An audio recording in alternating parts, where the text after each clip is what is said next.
I'm fine. How are you?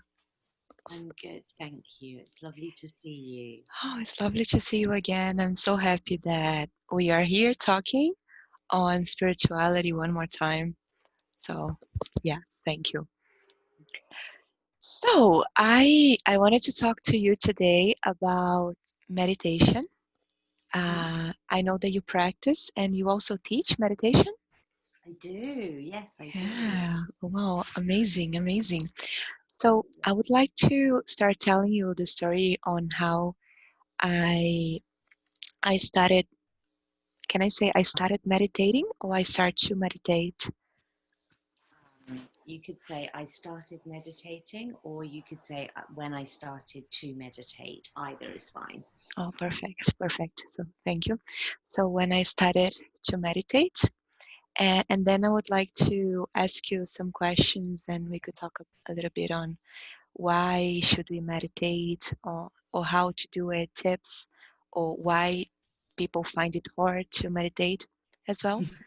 So These are all very questions. I like these questions, Camilla. Please tell me your story. yeah, so actually. Uh, yeah, this might sound strange to you, but actually, the first time I have ever heard about meditation was in 2017. Like Uh-huh. maybe I think I've heard before, like the word, but I didn't know exactly what the word meditation meant. Can I say up until 2017? Or, Yeah, yeah, perfect. Yeah, perfect. okay. Sorry, I forget to notice your English because it's so good. Oh my Carry on. God. Thank you. You're lovely. Yeah, so the first time was actually in a lesson in Italki. I was teaching a student from Czech Republic, and then he's such a profound person, and he said he was always happy. He used to say like he was always in a state of mindfulness, or he found truly happiness in life. And I was somehow captivated by it. Like, how is it possible? Like, living is a nightmare at times. Like, it is hell. And then Being a human is quite tough, isn't it? mm, Being a human is quite tough. yeah, yeah. And then he was always in peace. And then I was so curious. And then I was always like asking him questions like, what do you do it? How do you do it? What do you do? And then he was explaining, he didn't mention meditation properly, but he would say that he would go to nature, he would be with he said things about not thinking, just noticing, just being still. And and then some months later, another student showed me taught me about, can I say taught me about, or taught me minimalism? Yeah, it depends what you're going to say afterwards. But with minimalism, you could say, taught, probably to say, taught me about Mm-hmm. minimalism implies that the person was teaching you the theory. Whereas if you said the person taught me minimalism, it sort of implies that the person taught you the practice. Yeah, Very yeah, subtle difference, actually. yeah. It's an interesting one. But if you say either, you're you're okay.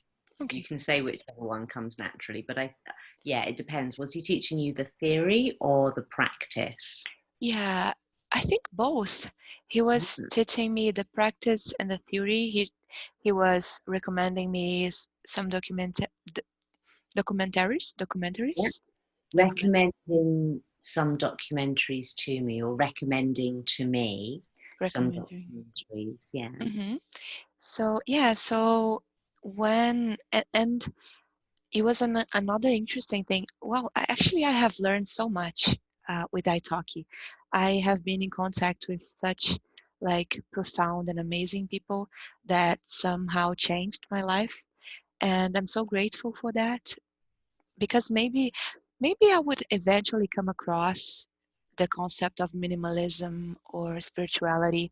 I think eventually everyone will stumble. Can I say stumble upon, or is it weird? Absolutely. Yeah, perfect. No, it's perfect. Yeah, Or sooner or stumble later, across. Yeah. stumble across. Yeah. Yeah, sooner or Yeah. later. But I'm happy. Well, I mean, I was 27. It happened sooner. I would like to think it happened early, but yeah. So so after that documentary, uh, I was like searching more on minimalism and on minimalism, and then I came across a channel on YouTube called actualize.org. There is this guy called, do you know him? Leo Gura? No. Yeah, so it was actually like the first time I have ever heard of the word spirituality in that sense, because for me spirituality was religion up Mm-hmm. until that point. And then he was talking about meditation and the truth with capital T, and what is reality, or what is the nature of reality, what is consciousness, and things like that. And at first it kind of blew my mind, and I was like, what is this? Is like, what, like, isn't reality something material? Like, what are you talking about? Isn't, I mean, what about the laws of physics, and what is this consciousness? Yeah. So but still I was doing it in 2017, but I was also kind of afraid, because sometimes could be overwhelming. So I would I would give some steps, some, how do you say, do you know what ego backlash is? Something, do you, Yeah, yeah, I know the phrase. Yeah. I would have some, like, and then I would improve the quality of my life, but somehow I would get into some old habits, some compulsive thoughts, some. So that was when a friend of mine talked to me about Vipassana Uh, meditation. okay. So a friend of mine, he went to a Vipassana retreat. Do you know what it is? A Yes, Vipassana yes, retreat? yes. Have you done it? I haven't done Vipassana. I've done some different forms of meditation, but many of my friends have done a lot of Vipassana and they love it. So, Yeah, yeah. So cool. you did that. It's really intense, eh?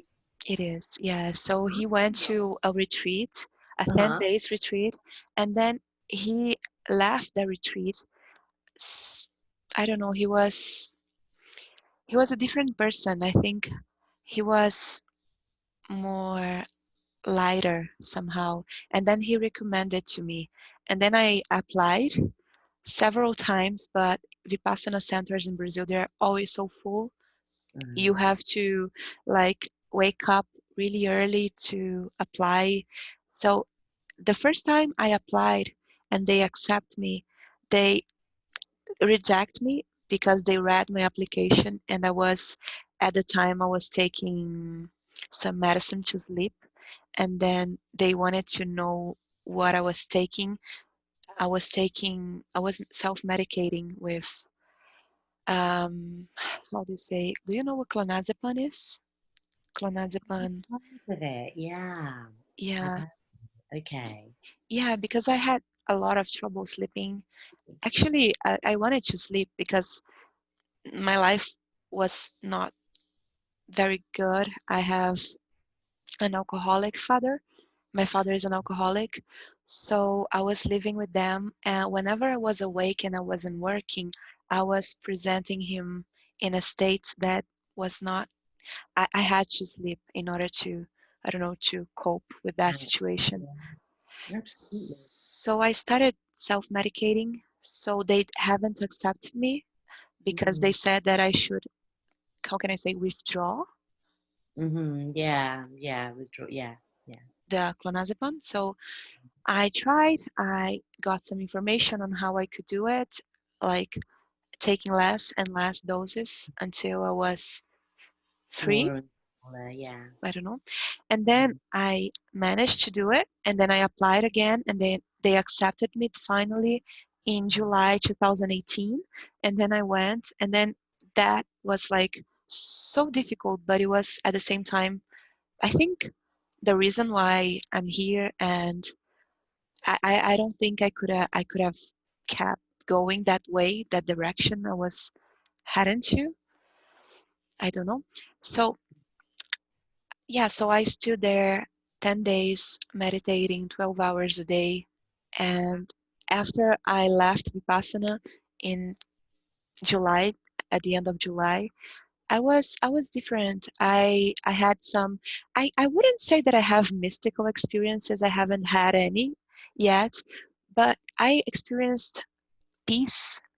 I This empty mind where you do not have thoughts or stories.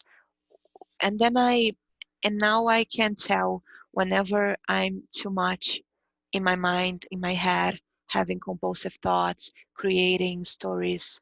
And now, as I'm s- I'm still, I mean, I'm still studying. Everything is still very new to me, but I guess I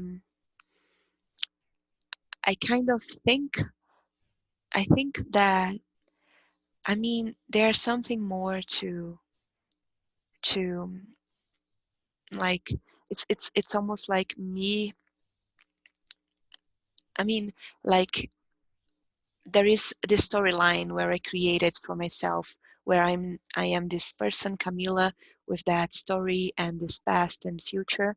And sometimes I can access a state very briefly, but it is a state where I am no longer me, like, it is something different.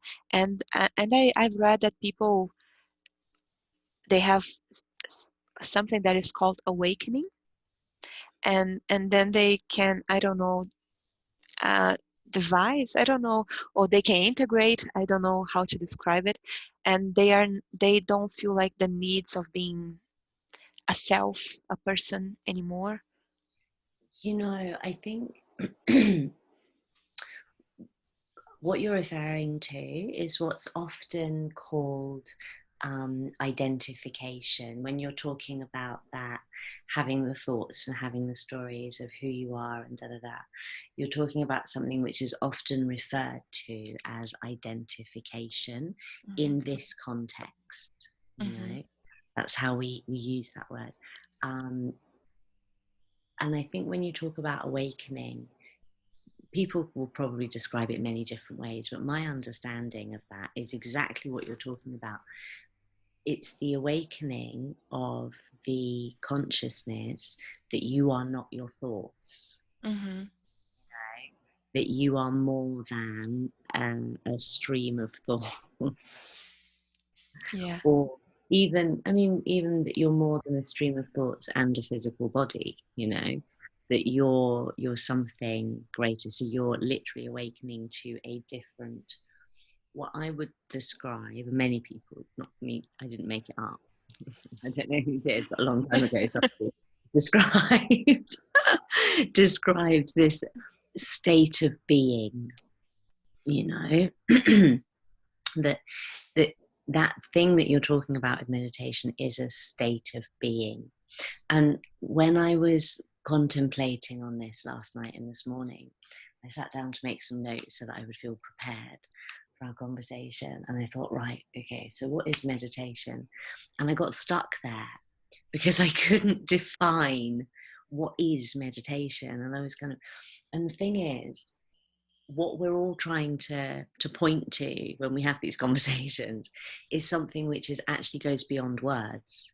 It's a state of wordlessness, you know.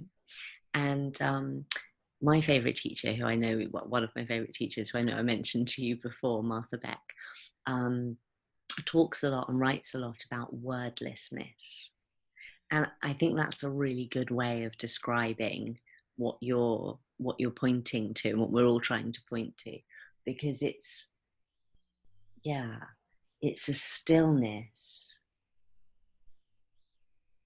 in deep within and all around, and sort of flowing through, that it's this stillness that goes through all the busyness.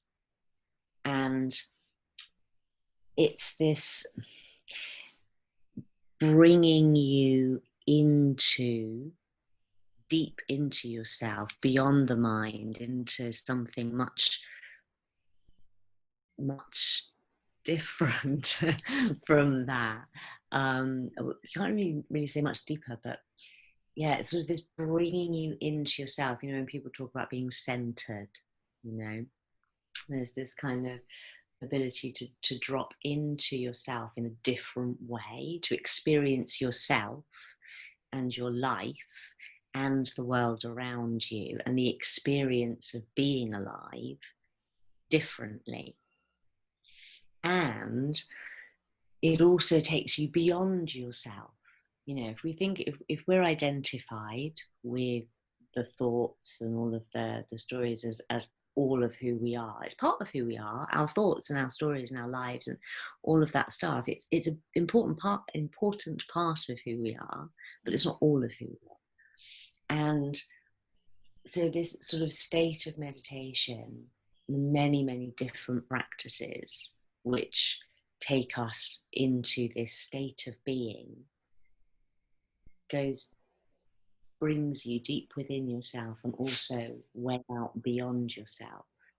And you can sort of lose your boundaries, you know, and lose that, not as in healthy boundaries, but, you know, lose that kind of separation.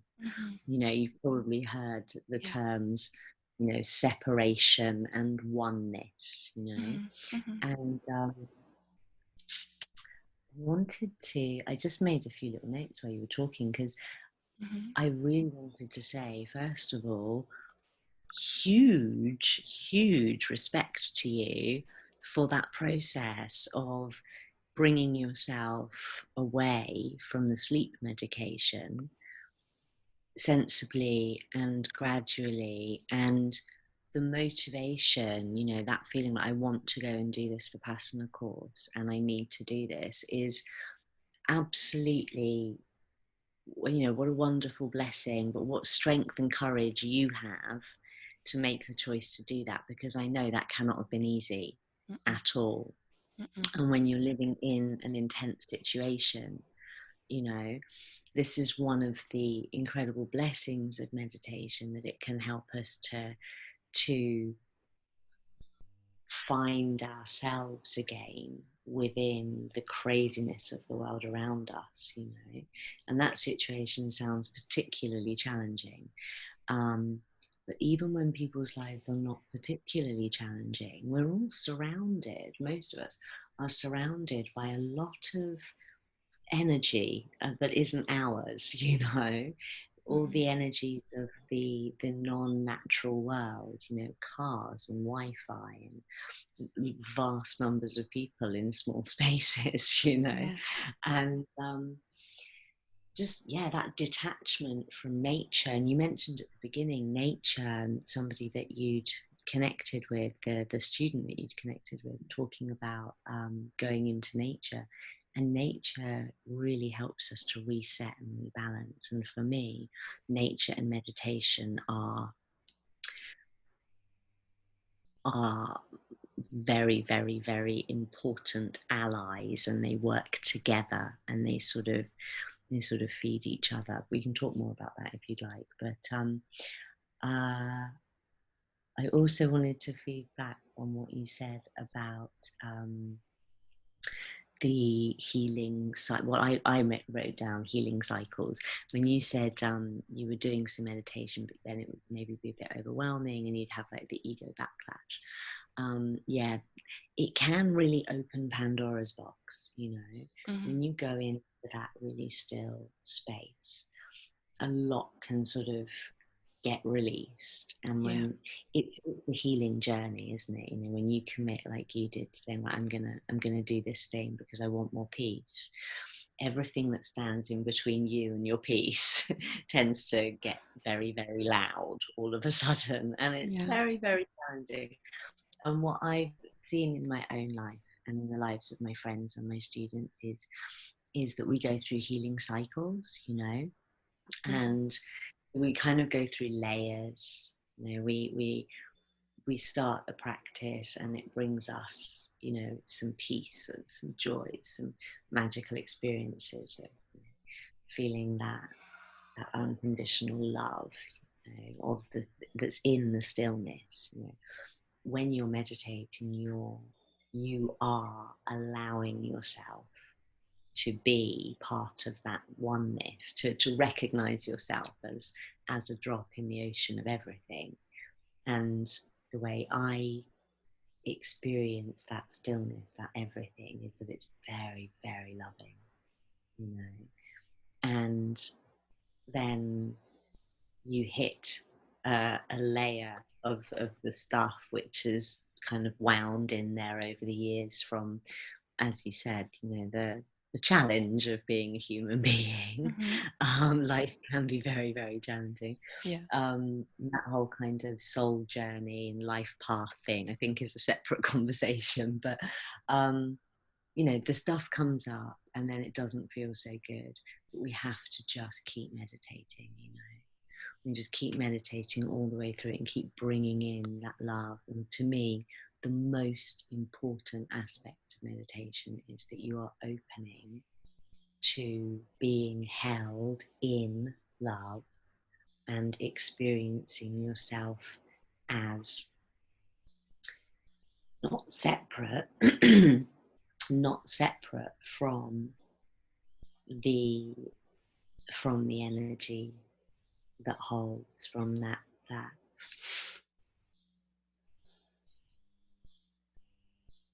yeah, however you want to describe it, you know, spirit or soul or, you know, god, goddess, whatever. But you sort of, yeah, prioritize the meditation as an experience of connecting with the divine, you know, in its real form, which is not anybody's idea. It's an experience, it's a feeling, it's an energy, it's Yeah. that thing that we can't describe. Yeah. Yeah. Yeah. I wanted to ask you. You said keep meditating, Mm. but have you ever had a lack of motivation and all your students, and how do you manage to overcome it when it happens? Because for me, to be honest, I haven't been meditating for the past week or two, maybe 2 weeks, and it is difficult because I do like to meditate, but I can't force myself into it right now. I don't know why. And so I wanted to ask you, because it's not that it sounds boring to me, because sometimes people describe meditation when I recommend it to my friends, they say, oh no, my mind is so fast, I cannot stop, I cannot be still. Meditating is boring, I don't have time for that. Even if you say that they could start with 5 minutes, they still do not have time. But that's not my case. I find it amazing, not boring at all. Well, maybe I'm finding a hard time being still or centered, or I don't know. So, how do you keep meditating even when you do not want to? Or who is the thing that does not want to? I mean, is it me? I do not want to. What doesn't want to?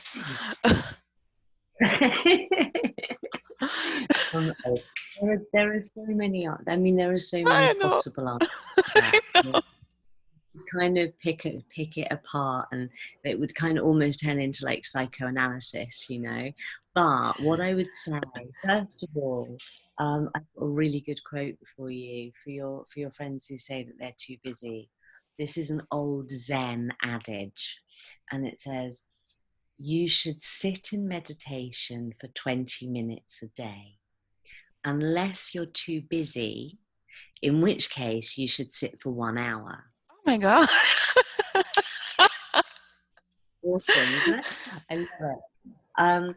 But basically, I understand, okay, this does happen, and it happens with other things as well, you know. Mhm. At the moment, for me, meditating is really sort of essential and also quite easy to do, but I'm being really, really um, challenged by getting a really regular yoga practice, you know, by actually doing a substantial amount every day. So I completely understand. Sometimes you just can't seem to get back in the groove of something, even though you know it's good for you and you do actually love it. What I would say is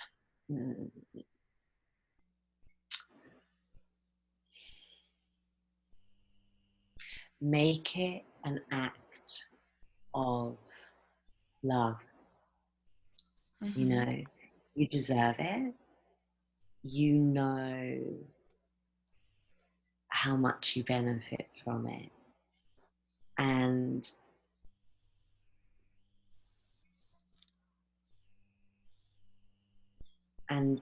forgive yourself for letting it slide for a while. That's okay. You know, it's not like a big crime, I promise. Like, it's okay. Yeah. And I think one of the things that doesn't help is feeling bad about it. And doing 2 minutes, just sitting down and just giving yourself those 2 minutes spontaneously if necessary, you know, rather than putting like a, right, tomorrow morning I'm going to do it, I'm going to start again, tomorrow morning I'm going to do my however long. But rather than that, let it be like a spontaneous kind of, I think I might just sit and meditate. And then the sweetness of it, the loveliness of it, that you're giving yourself that gift, will make it easier to do more. And I know when we've got a lot going on, it can feel quite challenging to go into meditation, to go into that state, to actually be with yourself. And that's one of the really, really key benefits of meditation. And also for some people at some times, it's one of the key challenges, or for all of us at some point or another, it's one of the key challenges. The way I work with that is to remind myself that it is like this ultimate act of love to be willing to sit with the most distressed, uncomfortable, maybe even obnoxious parts of oneself, you know? I know. And because sometimes when and I don't imagine you've got any obnoxious parts of yourself, Camilla. You're so sweet and lovely. Oh, But, you know, we've all got some stuff that just kind of goes I know. in the mind. It's Yeah. really not, it's not that nice to have to actually go, okay, this is part of my experience right now. There is a part of me that is really not that nice to be around, Yeah. or sad for me to cope with, or, you know, too ragingly angry to know what to do with, or whatever it is. And as if you were another person, if you sort of take yourself to that place where you're treating yourself like you would treat somebody who you love with all your heart and soul, you know, and just be willing to say, do you know what? I'm going to sit with you. I am willing to sit with you through this dark moment because I love you. And the part of you that can say that to the distressed, freaking out, whatever it is, part of you is who you really are. You know, it's who you really are. It's the true essence of who you are. And we've all got lots and lots of bits and pieces of us, and most of us are quite fragmented in a way. But when we can step into that place of saying, I am the one who will love all of these little broken parts of me, you know, all of these crazy parts of me. And trust me, I've got plenty of broken and crazy parts myself. That's why I meditate so much, you know. I know. I know. To just sit with those parts of yourself and just go, okay, I'm here. I am here. I am with you.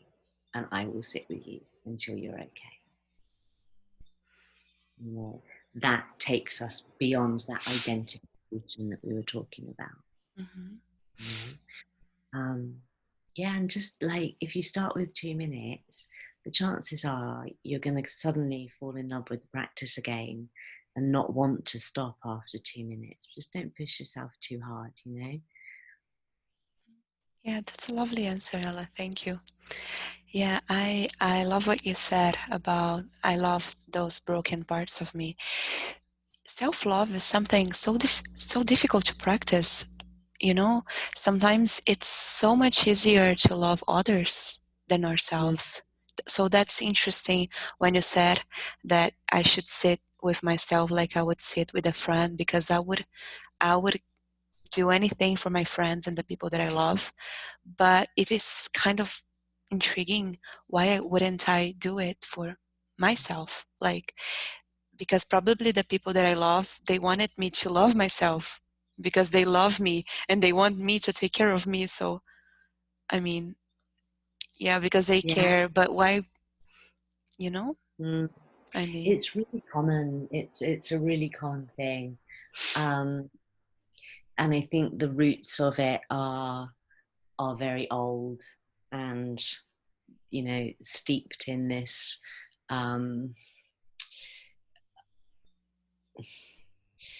misconception that our value is directly related to what we do for other people, and that anything we do for ourselves is a form of selfishness. mm-hmm, You know, and this has been a story that's kind of dressed in different ways and given to us through different um, different inputs, you mm-hmm, know. But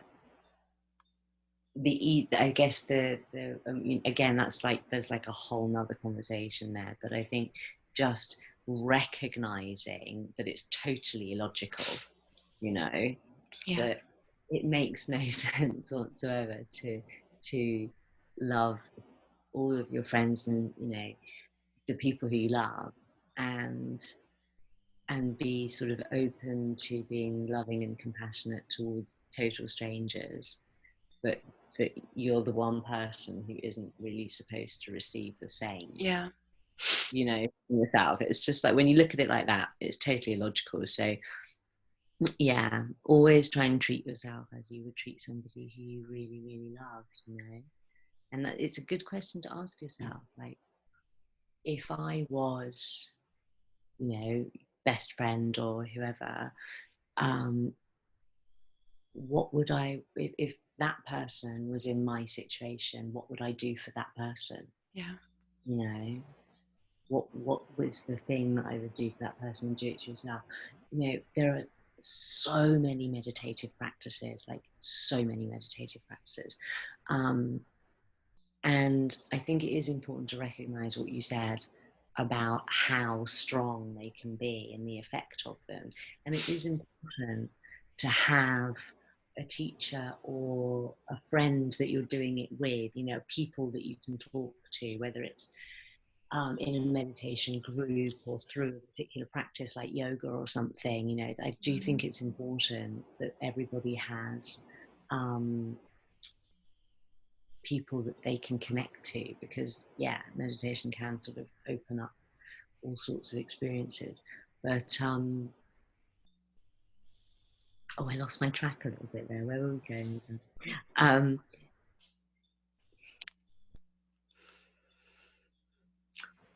yeah, ask me the next question. I'll come back to that when I remember.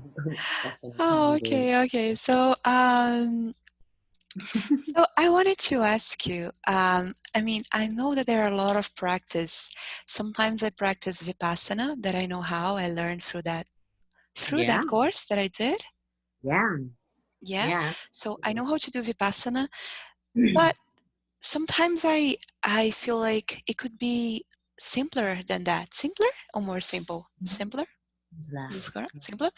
So for example, I'm washing the dishes and I'm just paying attention to my hands, to the spoon, to the water. And then I feel like that in itself, it is a form of meditation, just being present. Sometimes I'm teaching a lesson and I'm so focused, so concentrated, that I feel so good about like being there and being present. And I feel like, okay, so is this a form of meditation? Whenever I'm present whenever I am with myself and not in my mind. Am I meditating? So I wanted to ask you if there is a lot of house to the practice, if there's a more simple and effective way, or it all depends of the results that you want to take from it. So how to meditate, I guess I know that it's a huge question, but what would be the simpler way of doing it for you? The simplest way. Yeah, the simplest. I think you've answered the question actually really well already. It's bringing that state of presence, that particular state of being that we sometimes describe as presence or whatever, or witnessing consciousness or whatever it is, or mindfulness, whatever, into whatever you are doing. And yeah, that was something which was really funny actually. I'm staying with a friend, and she didn't know that I was doing this. I hadn't mentioned it to her. And then on the kitchen table last night, there was this book. And on the front of the book, it says, meditation, it's by Osho, you know, the Buddhist, the Zen teacher, Osho. Mm-hmm. It's a book from him, and it says, meditation is no longer a pastime, but a way of life.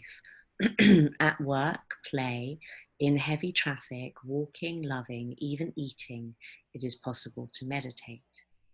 Doctors are now finding that meditation has a direct effect on health, sleep, and longevity.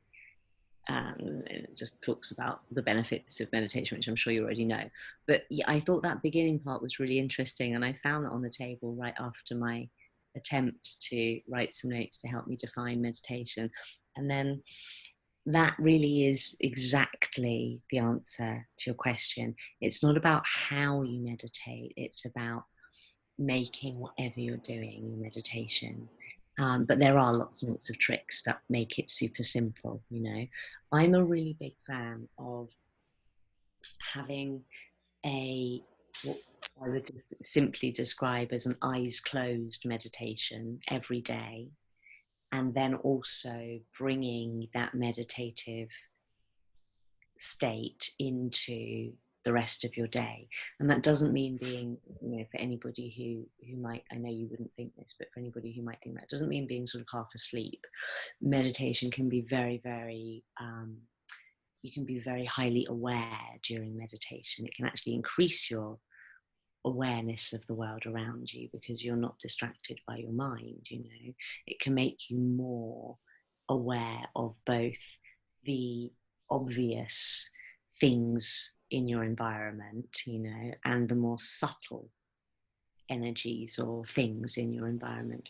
And what you described about doing the dishes, you know, and actually just really being with the water and the spoon, in the moment with the experience, and what you described about that state of presence that you feel when you're teaching, these are exactly the things that I would recommend people to play around with, you know, in their life.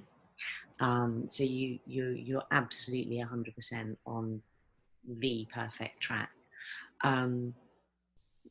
When it comes to both an eyes closed and an eyes open practice, I think the most straightforward and direct way of dropping out of your head and into an expanded awareness and a centered, a deepening as well as an expanding, is to draw your attention to your breath. You know, the mind is doing its thing. And yes, sometimes in meditation we can access this amazing stillness, and it's so incredibly precious. Like, it's so precious. Um, but the stillness is always there, even when we can't kind of hear it, you know, because the mind is really loud or the emotional experience is so loud, whatever. But we can then bring a stillness to the lack of stillness, if you see what I mean. You know, it's one of those things which when you practice, one day it clicks, and I know you've had that experience, you know, that you're, even though the mind is busy, you've taken that step back away Yeah. from it, you know. And I think one of the things that puts people off meditation, you said that this is one of the things your friends say. I've had thousands of people say it to me. Oh, I couldn't possibly meditate. My mind is too busy. That's not the point. In fact, that is the point. Mm-hmm. You don't have to magically turn off your mind to have been successfully meditating. All you do is choose to direct your attention into your breathing instead of into your thoughts. And it's like your thoughts can just carry on. It's just like going, okay, that's fine. You carry on, play over there. Just I don't mind, but I'm going to look this way. Mm-hmm. You know, Yeah. I'm going to look over here. You do your thing over there. I'm looking over here, and your breath is always there, and it's really simple, and you can do it anywhere, at any time, even in the middle of a conversation, even in a stressful situation, in anywhere. There's no point where you can't just choose to take your awareness into your breathing instead of into your mind, or is letting it stay in your mind. And what I reassure people, I think that that thing where it feels like a game of ping pong, you know, a game of table tennis where Mm-hmm. my attention's up here and I'm thinking again.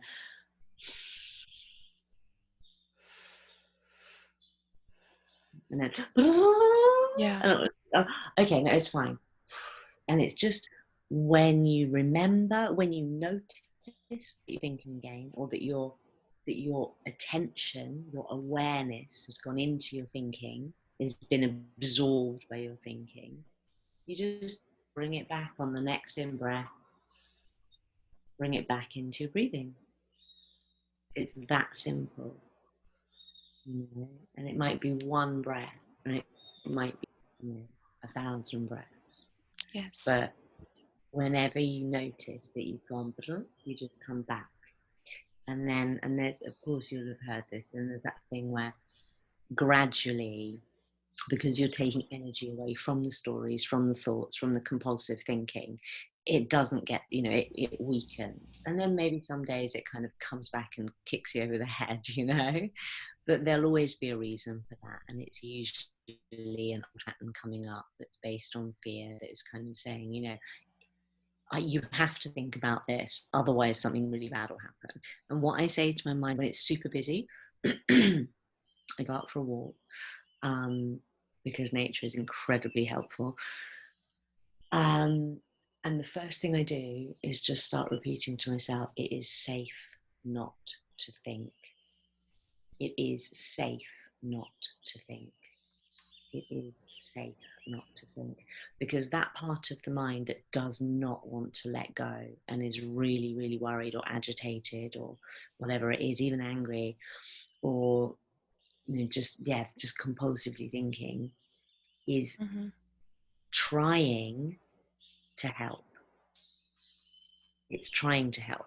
Unfortunately, it's not doing a very good job of helping. No. So we have to treat it with kindness and just say to that part of the mind, it's okay. You can rest now.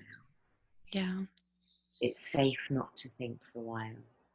It's okay to put down this problem, to just let it go for a little while, and we'll come back to it later, you know. But Yeah. let's take a break.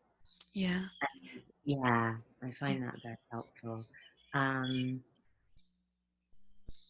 and then there are so many ways of working with visualization, with guided meditation. Um, I love to do chakra clearing meditation. And again, there are lots of ways of doing that. And when you've got a busy mind, having something, it's kind of like giving it something to do, which is supportive of your meditation rather than detracting from the meditation. So, you know, a lot of people use mantras, and there's a whole magic in mantras as well. You know, there's a whole world there of how you're choosing to bring a specific vibration into your energy field and into your awareness. So that's like a whole nother thing again. But you know, you can, when you're visualizing different colors, you're visualizing places or water or fire or whatever it is, and you're bringing these frequencies into your energy field, and your mind is being used in a very helpful way, and it kind of gives it something else to do. One of the little tricks that can really help to sort of bring you back in. People often call it sort of ground you, to get you grounded again. So you're not up here, you're back in your physical body and your energy bodies as well, is the 5-4-3-2-1 exercise. So you notice 5 things that you can see. It's really nice to do it if you're outside, but you can do it indoors as well. Go outside, walk or something. 5 things that you can see, and then 4 things that you can hear, and 3 things that you can feel, and 2 things that you can smell, and 1 thing that you can taste. And believe me, your mind will have so much to do to try and hold all of those things in your awareness at the same time. You cannot think. You can't think and do all of that, and it's really, really helpful. If I'm feeling very like in my head, that's I'll go out for my walk and I'll say to myself, it's safe not to think, it's safe not to think, it's safe not to think.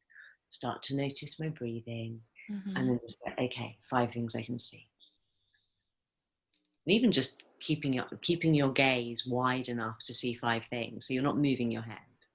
You're just like, okay, there are 5 things. Keeping that soft gaze that can take in all of those things.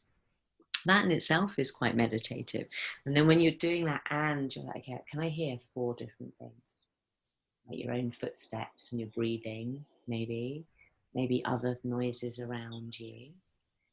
And then 3 things I can feel. By the time you get to that, it's like definitely the thoughts you had before are gone.